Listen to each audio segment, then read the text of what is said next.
We'd like to call this evening's meeting of the Peoria City Council to order. Welcome H. Wayne Wilson and his listening audience at WCBU as well as Cable Channel 22. Madam Clerk, the council mics are open for roll call. Mayor Artis, Councilmember Akeson, Councilmember Sear, Here. Councilmember Grab, Councilmember Jensen, Here. Councilmember Montalongo, Councilmember Moore, Here. Councilmember Euler, Here. Councilmember Riggenbach, Here. Councilmember Ruckriegel, Councilmember Turner. You have a quorum present, Mr. Chairman. Thank you, Madam Clerk. We'd like to invite everyone to join us and stand for a moment of silent prayer or silent reflection, followed by the Pledge of Allegiance. And I'm also going to request that everyone keep the family of Mr. Jim Hare in their thoughts and prayers this week. Most everybody in the community knows of Jim and his family, and Jim passed this past week, and he certainly is a foundational leader in our community, so we'll keep him in our thoughts tonight.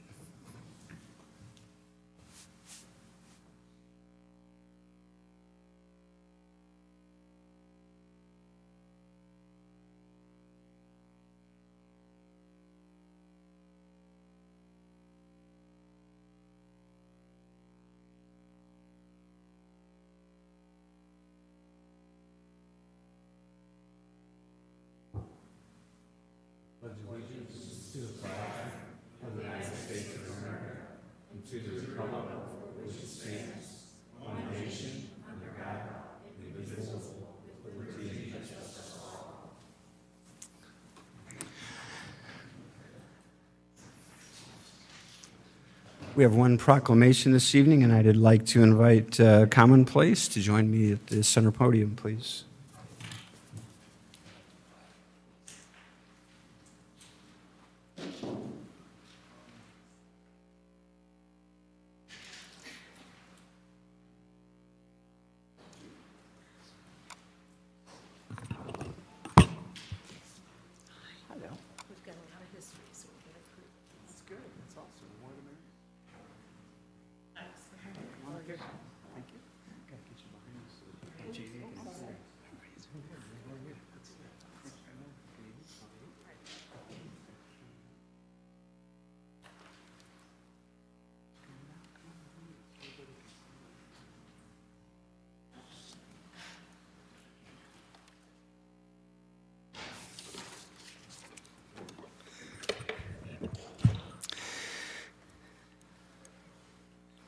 Whereas the City of Peoria recognizes the Commonplace Family Learning Center has provided literacy opportunities, educational support, and community outreach in the same South Side location since 1967. And whereas Commonplace Family Learning Center staff and volunteers work to transform lives and communities through education and support, they also recognize the dignity and worth of every human being while fostering educational opportunities among all people, regardless of race, color, culture, class, language, faith, age, gender, or other apparent differences. And whereas Commonplace Family Learning Center is celebrating the 50th anniversary of educational outreach to the Peoria community by hosting a 50th anniversary reception at the warehouse on September 7th. And whereas Commonplace Family Learning Center will present their 2017 Love in Action Award to our own Councilwoman Denise Moore and Gary Moore of WEEK-TV for their continuous support and outreach to the Southside Peoria community on September 7th. And whereas Commonplace Family Learning Center also joins the international community to celebrate International Literacy Day on September 8th, and whereas Commonplace Family Learning Center continues to provide after-school and summer youth programs, year-round academic support, STEAM opportunities, nutrition education, confidence building, service learning, and meals for students in kindergarten through 12th grade.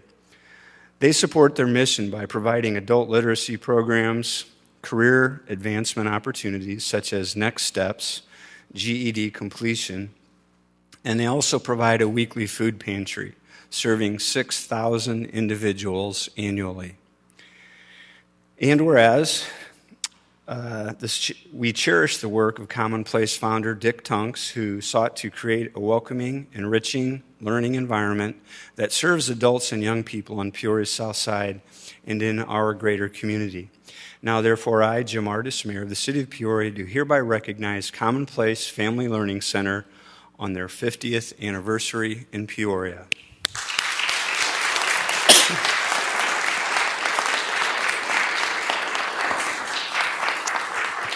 And I believe Pam's going to come up and give us a little more information and introduce our other guests. Pam? Thank you. We've been around for 50 years, so it was a rather long proclamation. We've done a lot in the community as Commonplace, but it really developed from one idea, from one person, who then involved a number of different people. Commonplace is blessed with, in the past 50 years, only having 3 directors. I can't count myself because I'm so new. 3 are the representatives of the Tunks family are here this evening, and would you like to say a few words? This is Darren Tunks. I first met him when he was 17, I think. Hello. Again, I'm Darren Tunks. I'm Dick Tunks' only son. I'm also the youngest of the children. I'm glad to see that so many people have been involved in Commonplace over the years. He had this idea for Commonplace when I was just born. So I'm 50 years old now, and it's a 50th anniversary, and it's just good that so many people put so much time and effort into keeping something going, keeping a legacy going, and helping the community out. And my wife, LaShawn, my son, Duran, his girlfriend, Christy, and my son, Jaron.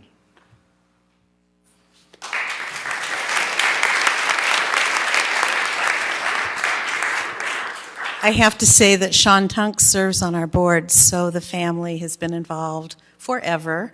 I came in November. Connie Voss was the director who retired, allowing me this opportunity, and I want to introduce Connie.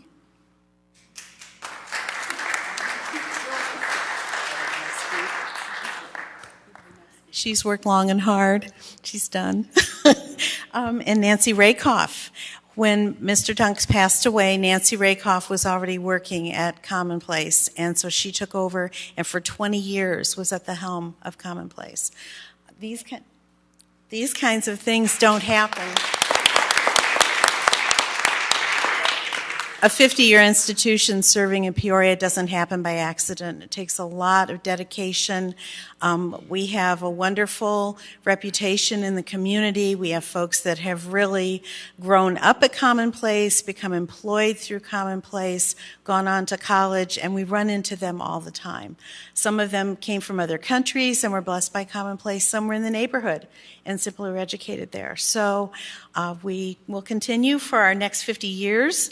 We ask you to join us on September 7th for our reception, at which time we'll be honoring Councilwoman Denise Moore and her husband Gary Moore for all of the service they've done to the community, with the community. Wayne's behind me. Wayne is in charge of our adult literacy program. Would you like to say a few words? No, thank you. Okay, we got a chance. Thank you. Do join us on September 7th. We are always looking for new programs and ways to support them, so we accept your contributions as we go into our next 50. Thank you very much.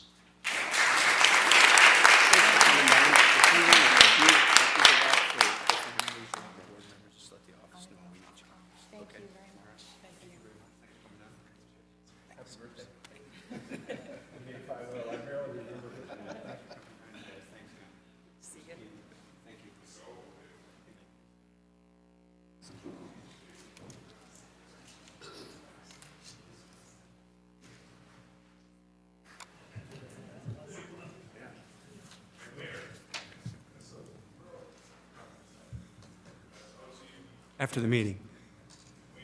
After the meeting.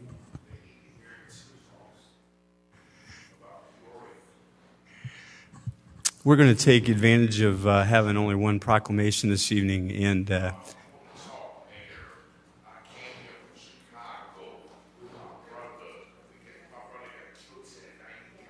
sir, we have citizens to address right after the business portion of the meeting. Chief, we have a regular meeting here, sir. We'll be glad to talk to you at the appropriate time. We'd like to take advantage of the opportunity of only one proclamation this evening and recognize some students in Peoria that are here with a new program.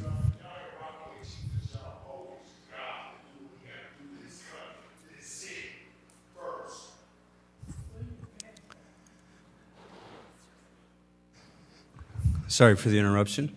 We want to introduce and recognize a group of students that we have here this evening from the program that really has a lot of buzz in the community and is growing a lot of buzz around the state and around the country, and they're called APSCO. And APSCO was the brainchild of our local business person and entrepreneur, Alexis Kazam. And this has really provided real-world business experience for these students who actually work with junior achievement, take a class to understand business concepts, and then actually put those concepts into motion with this program. So we would just like, we're going to have a couple comments here briefly by Councilman Ruckriegel and Councilman Riggenbach. I'd like to, when they're finished, ask Mr. Kazam, if he'd just give us a couple minutes of an overview of the program, and then we'd like to ask the students to stand and be recognized. So thank you for being here. I think we're going to start with Councilman Ruckriegel. Thank you, Mayor. And this is probably one of the most exciting programs that hopefully everybody out in our city and community will know about. APSCO stands for a Peoria Public Schools Company. And as the mayor said, it was the brainchild of Alexis Kazam and really solves and pulls together solutions for three problems. One, trying to build our sales tax base, be able to provide funding for our public schools, and also give real-world entrepreneurship and mentorship for our students in school. And there was a pilot program that started last year, and it was at Richwood School. And what we are looking to do is take a 2-year program with students that will do everything that a company would be involved: marketing, finance, sales, product development, which in this case would be apps that would be sold to the community that would help on their general business piece, and be able to follow them through the process. The students actually lead each one of the teams and are doing the work firsthand with mentors and business leaders to be able to help them along the way. And I've just got to say, from a personal note, having seen these students, and they're all out in red shirts tonight, really be able to expand and not only take this program and really make it all that it is, they have really, I think, taught all of us who've been working with the program a lot as well. Recently, they have been able to sign their second client, the Peoria Riverfront Museum. Their first client was Mount Holly Country Club, and I think that tomorrow we'll make a presentation to the third client. And these apps are extremely valuable because they're coming in and studying, researching the company, the needs, and filling a real-world application. And so very proud of what we've seen. Recently, we've gotten some national coverage. I believe 9 or 10 major cities have picked up stories about APSCO. So it's a story that is building steam along the country. And this is something that next year we will be having some pilot teachers that will come in from the 2 other high schools in Peoria Public Schools, and we'll shadow through the program. We will take the 14 students that will be returning, adding 30 more, so we'll go to 44. And then the following year after that, we will deploy this program in all 3 high schools. So a lot of quick growth, a lot of fantastic pride with this, and I think it really does show what great things Peoria Public Schools is really able to do. So with that, and because this is not really zoned just for one district. It is actually having an effect in all districts. I'm going to pass this over to Councilmember Riggenbach to talk just a little bit about what they're going to be doing in his district. Thank you, Councilman Ruckriegel, and Mr. Kazam and Mr. Michael, welcome, and to all you students, we're really glad to have you here tonight. And I had the privilege of meeting with some of them about a month ago, and one of the exciting things that they're going to be working on is with Peoria Public Schools as they look at the Peoria Stadium site, and something on the drawing board right now is an LED sign for the site itself, which would help raise some funds. And as we've all talked about what the future of that place looks like, I know the school districts made the commitment to move forward with some improvements. So the fundraising end of that's something that's going to be very critical. So hats off to you guys for recognizing the history of this treasure at the Peoria Stadium site. And we're excited to see what you come up with for improved signage and to see how we can all chip in and help raise some funds to see that thing restored to its former glory. But I'm just excited as I've gotten to know some of these guys to see the enthusiasm and the drive that they have. And even when I check out at Kroger's, I hear about APSCO. So good things happening in Peoria Public Schools. Thank you. Mr. Kazam, if you'd like to come up to the center podium and offer a couple words, we'd appreciate it.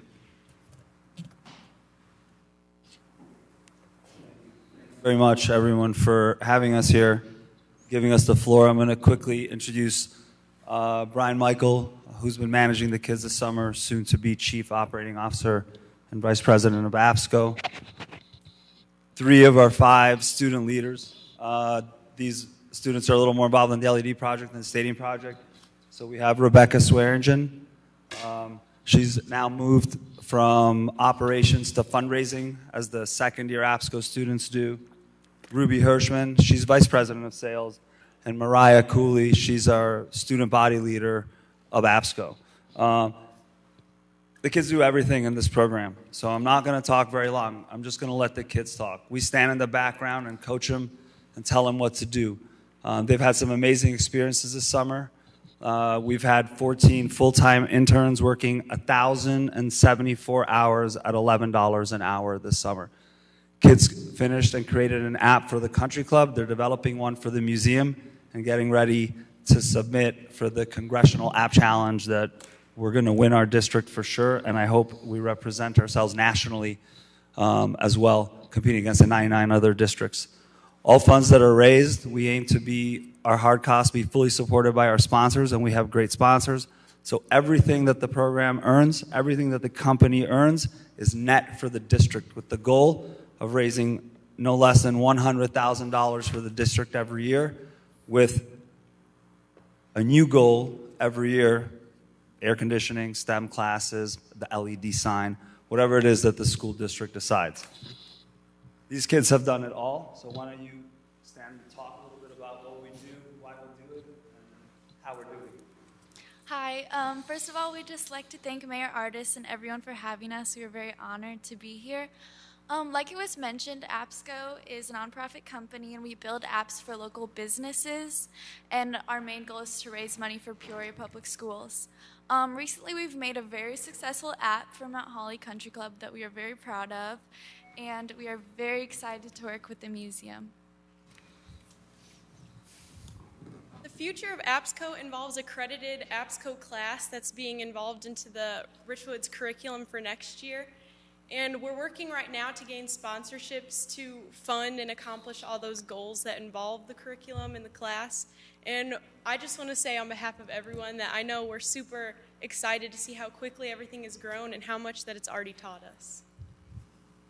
As Rebecca kind of stated, our first app was the Mount Holly app, and we provide data, and we've actually had about all of their members already download the app. On Friday, we recently sealed the deal with the Riverfront Museum to enter them into the Congressional App Challenge. And recently, we've been working with senior urban planner Shannon Techie and Mick Willis from Peoria Public Schools to help us get ready to have our own planning and zoning meeting and eventually, meet here with you guys at the City Council. I would like to thank Timothy Rickenbach, Sid Ruckriegel, and the Mayor, Jim Artis, for having us here today. Thank you. Oh, thank you very much.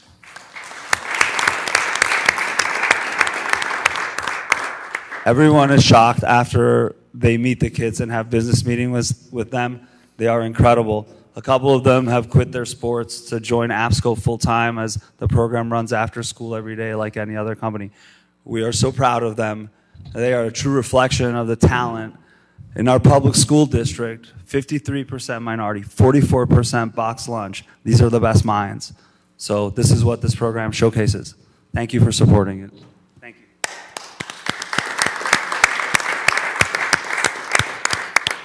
I'd like to ask the rest of the team to stand up and be recognized, just so you know we appreciate the whole team.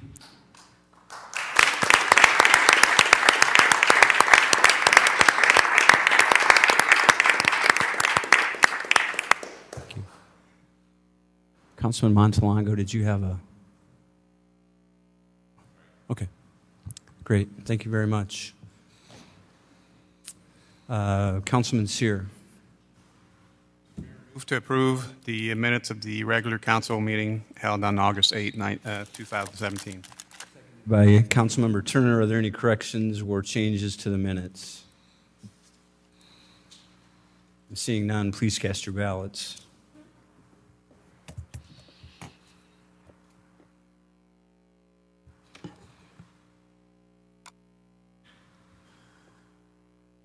Councilwoman Akeson. The motion passes unanimously. Thank you. Madam Clerk. Our first item of business is for the township. 17-252 is a communication from the town board with a request to approve monthly anticipated expenditures for September 2017 for the town of the City of Peoria. Trustee Ruckriegel. Make a motion to open the hearing. This is the approval of the expenditures for township, correct? Okay. Motion to approve, seconded by Trustee Riggenbach. Is there any discussion on this item? Seeing no lights, please cast your ballots.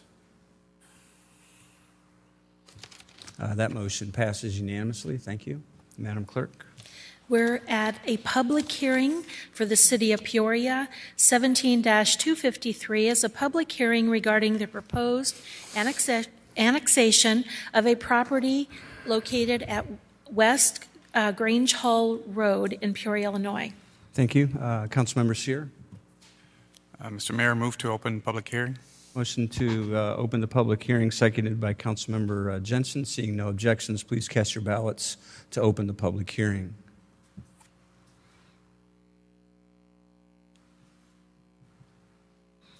Councilman Ruckriegel. Thank you. That motion passes unanimously.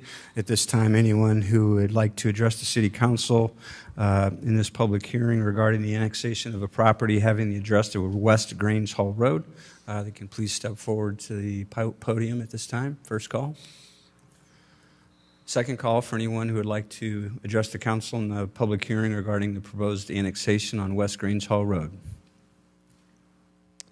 Third and final call. Anyone who would like to address the City Council in this public hearing regarding the annexation of a property with the address on West Grange Hall Road. Seeing none, we have a motion by Councilman Sear to close the public hearing, seconded by Councilmember Jensen. If there's no further discussion, please cast your ballots to close the public hearing.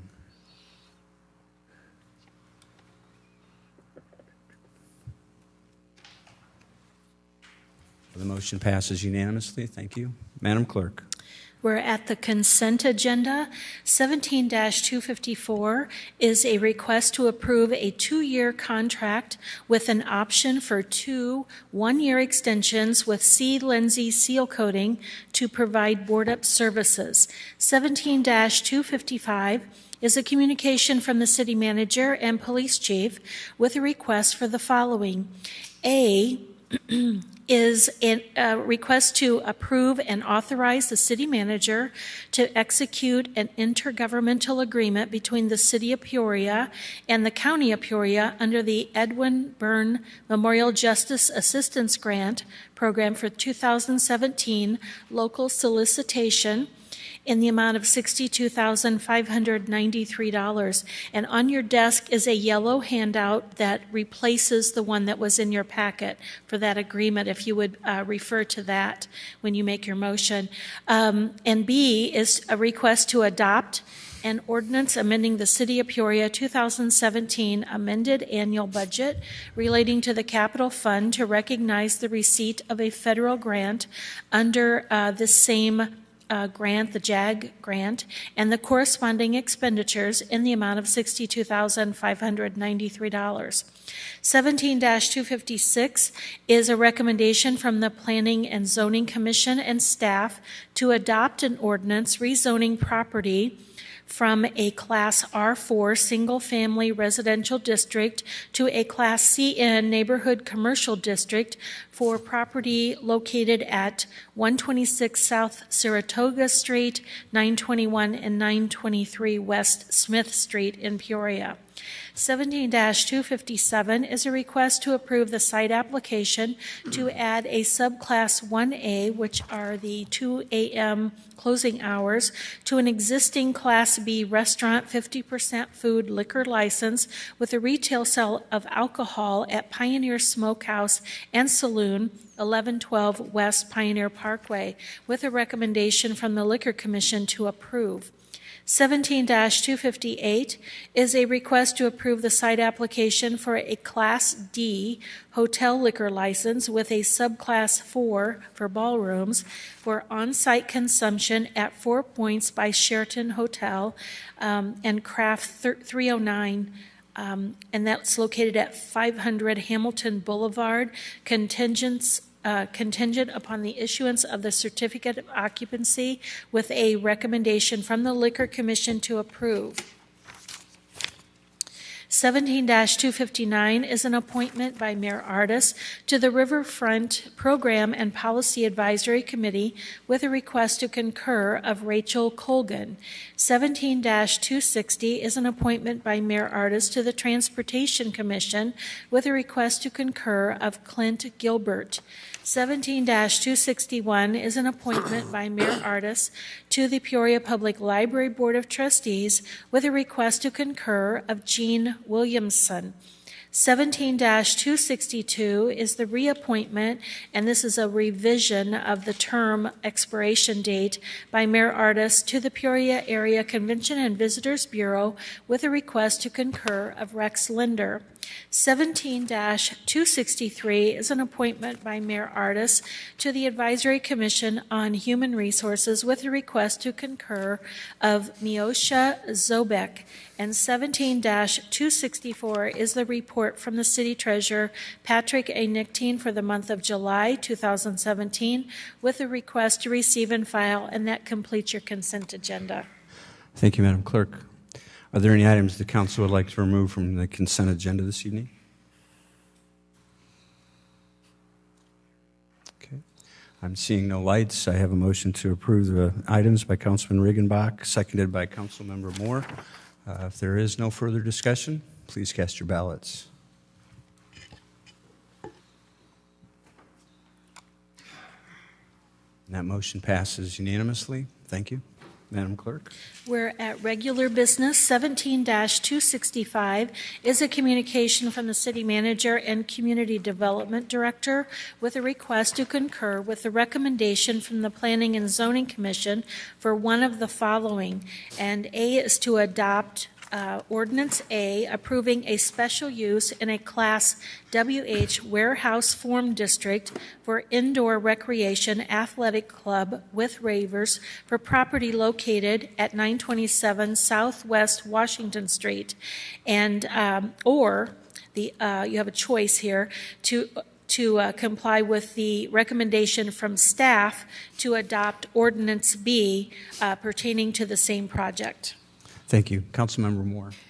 Thank you, Mr. Mayor. I'd like to move for approval Item, on item 17265B, like boy.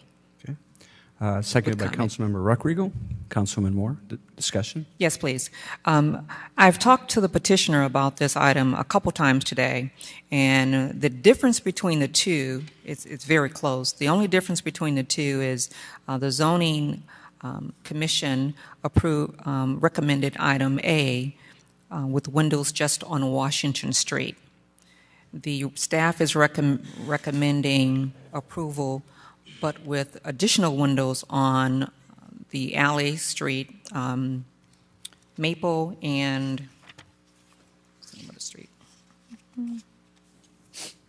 May Street. May Street is the alley in Washington. The reason I am asking that you approve item B is that I would like to have item B approved with the caveat that allows the staff to, with the recommendation from the staff, be able to pull the windows back 50%. And the reason that is, if you look at the elevation on the diagram for the alley side, which shows the windows in a vertical,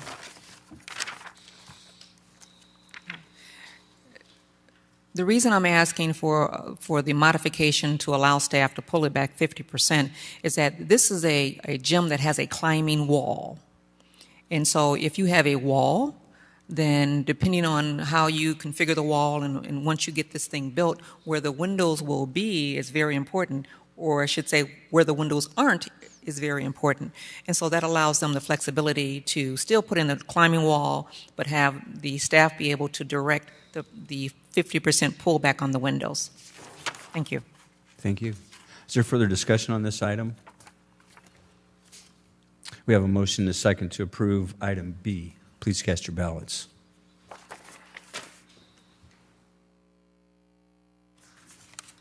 And passes unanimously. Thank you. Madam Clerk. 17-266 is a request to adopt an ordinance for a public improvement by special assessment sidewalk installation along the south side of West Giles Lane, North Mount Holly Road to east of Patton Lane. Thank you. Councilmember Riggenbach. Approval.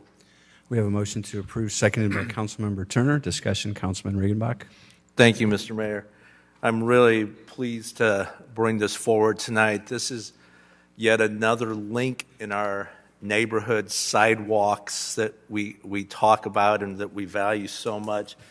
This will allow some safe travel for the people in the Holly Hills neighborhood and Edgewild and along Mount Holly to have access to the greenway, to the trail. The Holly Hills Homeowners Association has been very active in getting the sidewalk done along Mount Holly. Last year by Keller School, they really drove this in getting the petition signed and getting the neighborhood participation to make this project possible. So thank you to those gentlemen at Holly Hills, and I would strongly encourage all your support on this. Okay. Thank you. Further discussion on this item?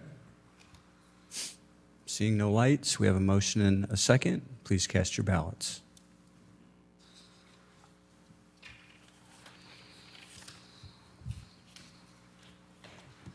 That motion passes unanimously.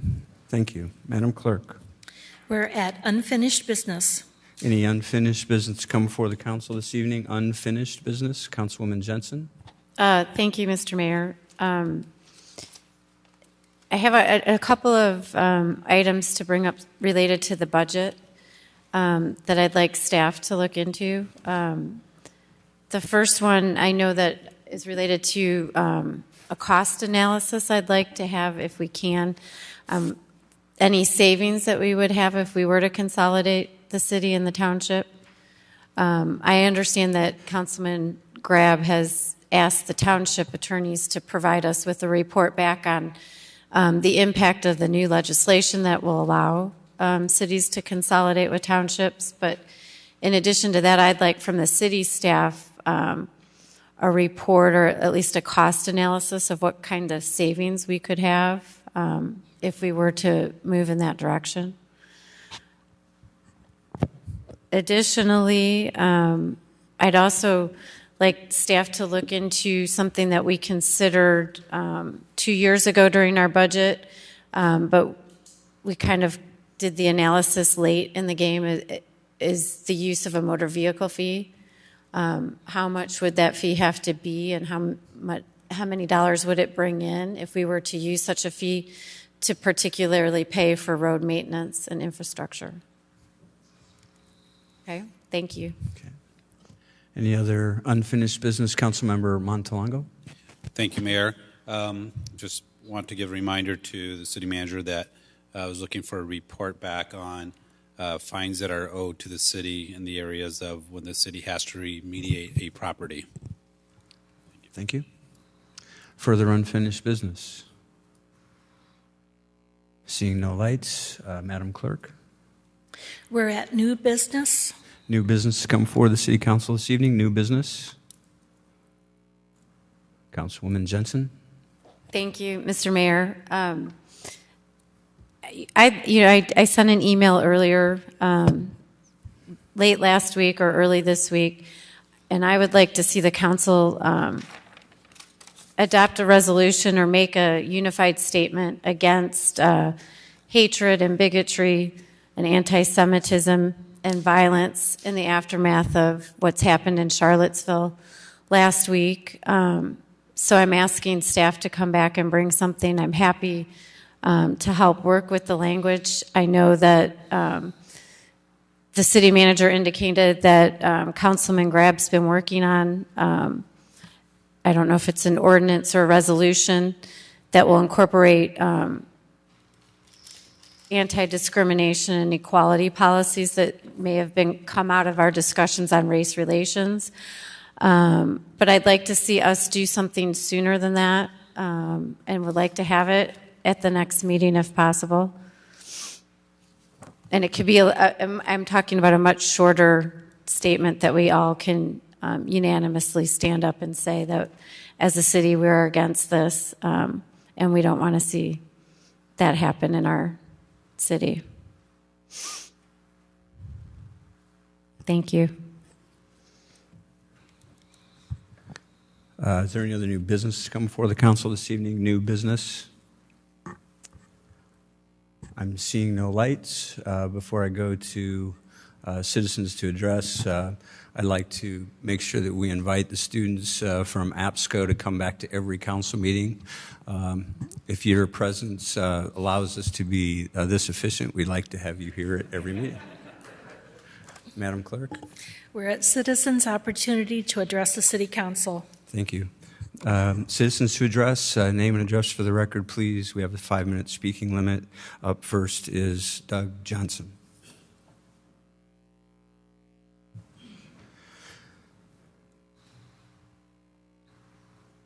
My name is Doug Johnson, and I live at 2805 West Larchmont Lane, 61615. And I want to talk today about city leadership and the recent events in Charlottesville, Virginia that have devastated the moral fiber of our country, our state, and the city of Peoria. 2 Saturdays ago, we saw the largest gathering of neo-Nazis, the KKK, and white supremacists that we have seen in modern history, as a response to the taking down of a Confederate statue of Robert E. Lee, who ironically condemned the idea of any Confederate statues after the Confederacy, also known as traitors and terrorists, lost the Civil War against our country, the United States of America.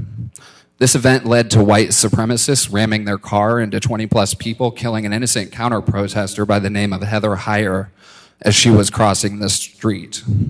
As was reported by all of our local media, we organized an event the following day, Sunday the 14th of August, downtown at the aptly named Liberty Park on our riverfront. This event was a vigil in honor of Heather Heyer, who was killed for speaking out against white supremacy. But this event was also a bit of a rally, not only condemning white supremacy, but challenging all of us to not remain silent any longer. As one of my greatest heroes, Dr. Martin Luther King Jr. said, there comes a time when silence is betrayal. I personally sent out email invites to every single one of you sitting in those chairs right now. And I know that the event was organized, or wasn't organized until the night before, so I couldn't expect every single one of you to show up, as Councilman Graham responded back telling me how much he would have loved to be there, but was already out of town. And our new township supervisor, Frank Abnauer, was also already out of town and responded back to let me know. And I want to give credit to Councilwoman Jensen and Councilwoman Akeson for being there for our community at a time when we look to leadership to guide and comfort us when we don't know what to do, as was the case for many of us after witnessing the horrific events of that weekend. And I want to make the case that it's an absolute outrage that none of the rest of you could be there, let alone respond back. You're not good at emails? Too bad. It's 2017 and this city elected you to represent all of us. It's your fault for not keeping up on your communications. And why didn't any of you organize this event? Why is the responsibility always on those who are most vulnerable to get anything done in this community? Where is our leadership? And why are you even sitting in those fancy chairs in the most beautiful city hall in the country if you have no desire to lead this community?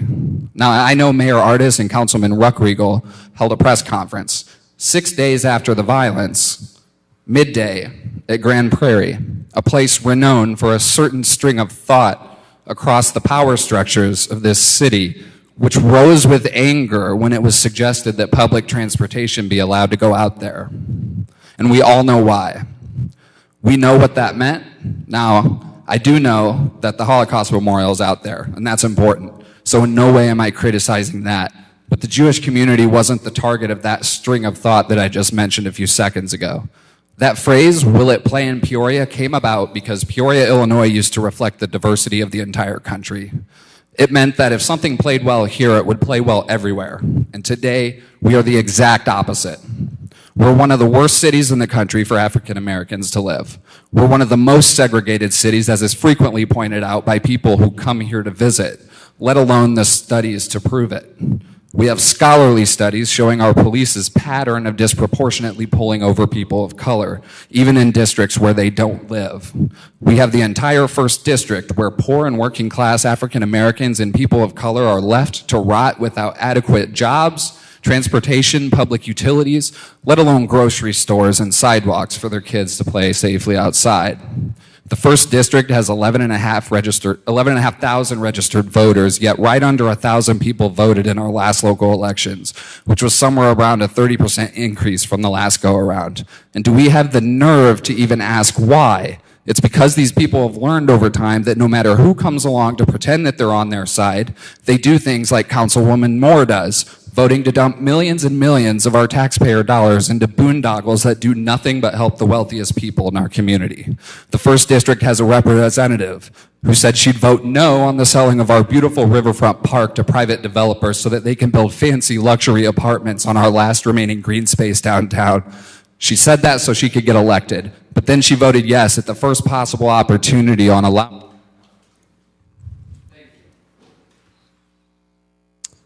Next up is Mr. Sierra.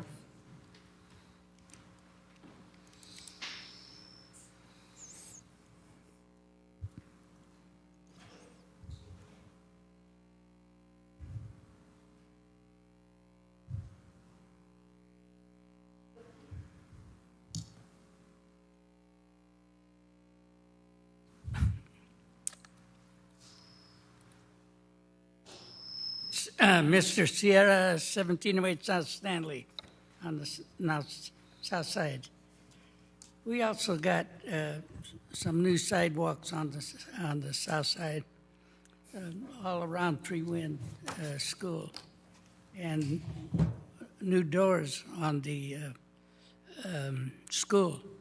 But I've been after the people for over 2 years to get them taken care of. And sometimes it takes time, and lots of times it takes money. You know, we're always saying we need this and we need that. And I keep telling them, I said, well, pay more taxes. If they don't want to do that, they want everything for nothing. Also, I'll give you a little history. When we talk about commonplace, that used to be Howard Street Christian Church, and when they closed to go another place, this commonplace took over, and it's an important program. My oldest grandson went there before he started kindergarten, and he learned a lot too. And I was like a room mother, because I'd be around there and help the teacher with whatever she needed. And so I've done that in the parochial school too, when my kids were going to Catholic school. So it takes a little time, but it's worth it. A lot of fun. Also, getting back to this early learning, I went to a neighborhood house when I was little, and that was just a little over 80 years ago when I went there. And already in those days, it wasn't just called nursery. It was called nursery school. And they taught you a lot of things, you know, how to act in public, and even your, sit up straight and all that bit. And so there's been a lot of places around this city that's helped people if they want to learn. And so I didn't get much of what this young man before me said, but I'd like to add to that the next time I come around. We still haven't done enough to make our streets a lot cleaner. You know, we talk about it, but they'll be clean for a little while, and by the time you leave, there's people coming behind you throwing garbage on the street. And like I told you before, you go to these supermarkets and you see the entrance of their stores, and all you see is garbage, cigarette butts that they step out. Sometimes they don't even put out; they just give them a flick, you know. And I get on them and I threaten I'm going to get a ticket, but we have to. I don't know how you can police that, but it's really a shame, you know. It's bad, you know. And that's not just on the south side; it's all over. So I think you ought to look into that more, and be more cautious and be more forceful. If we're going to have ordinances, we better back them up. Thank you, and I'll gotta go. Thank you, Mr. Sierra. Madam Clerk, We have an executive session. Mr. Corporation Counsel. Yes, Your Honor. A motion would be appropriate pursuant to Section 2C11 of the Open Meetings Act, which exempts discussions relative to pending litigation, as well as a motion would be appropriate pursuant to 2C21 relative to previously closed minutes. Okay. We have a motion to go into executive session. Councilmember Euler, seconded by Councilmember Ruckriegel. If there's no discussion, please cast your ballots to go into executive session. That motion passes unanimously. We'd like to make a motion to adjourn. Councilman Euler, seconded by Councilman Riggenbach. Seeing no discussion, please cast your ballots. That motion passes unanimously. We'd like to thank H. Wayne Wilson and his listening audience at WCBU as well as Cable Channel 22, and this evening's meeting is adjourned.